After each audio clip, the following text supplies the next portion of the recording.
Okay, so I have not drawn in a very, very long time, but I figured I should start again.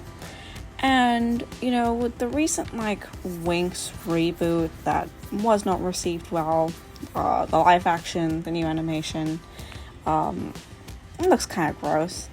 Although who am I to talk? But something that bothered me as a kid was that Aisha, or Layla, because I knew her as both, and at some point, I can't remember when they changed it over, but I think it just became, instead of Layla, it just became Aisha. The thing that bothered me about Aisha from the Winx Club, as she's a water fairy, if I'm not mistaken, but her clothes were always green. Green was in all her themes. Green, purple, and some shades of blue and pink. Very rarely, but with this kind of post of her, I decided to go for a Zara Lawson inspired outfit. So a frilly beach top, short skirts, and a wraparound, a sarong, I think is what people call it.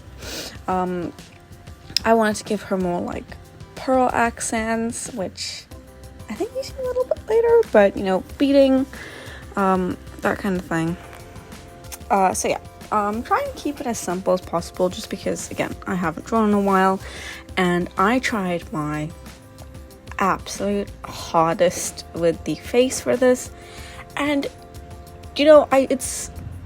they say that you either sacrifice good handwriting and be really good at drawing, or get really good handwriting and then your drawing suffers.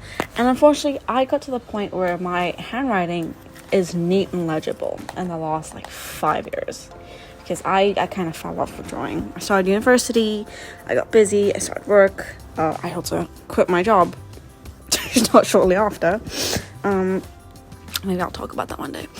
But I tried my hardest to still keep within the Winx style without them being the Winx proportions, because I like the way I draw bodies.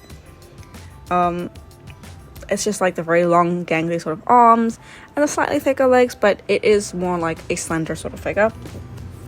But for Aisha, I gave up. I decided, I'm just gonna keep the face, and yes, I need a little bit of help with the hands. All right, hands are hard to draw. Hands are always gonna be hard to draw. I also just didn't bother with the toes. That's my bad, but anyway, we went to the wings, and I kept it very symmetrical, very simple. I didn't want to do a lot of detail, and here I'm just picking up some color swatches. As you can see, as I mentioned earlier, lots of pinks and greens, very little blues, and for a water fairy, I know it's cliche, but I feel like there needs to be more blue, and I had to go against that. I decided, I would play around with the wing colors and make that more blue, but blue and green feels more sea themed than just plain green. And you can see in some of her later designs, forgive me, I have not watched the Winx Club in years, and I don't remember a lot of the names like Enchantix and Bloomix and Tyranix.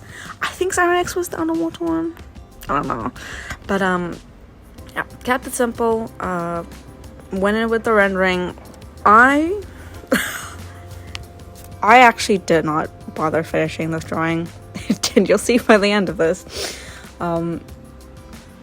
that it's not bad, but it's not my best work either. But after the hair, I just got very bored of the project, and I did some basic shading for the hair, for the clothes, sorry, and even the wings, I just chucked some glitter all over her body so that it looks like beach sand.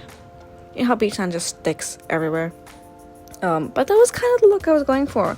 Again, simple shading for the wings, just some light gradients on the inner circle where the little diamante is, and the tips of the wings, and yeah, just pasting my signature over, and that is it. That's the drawing. And thank you for watching. That's it. Bye-bye.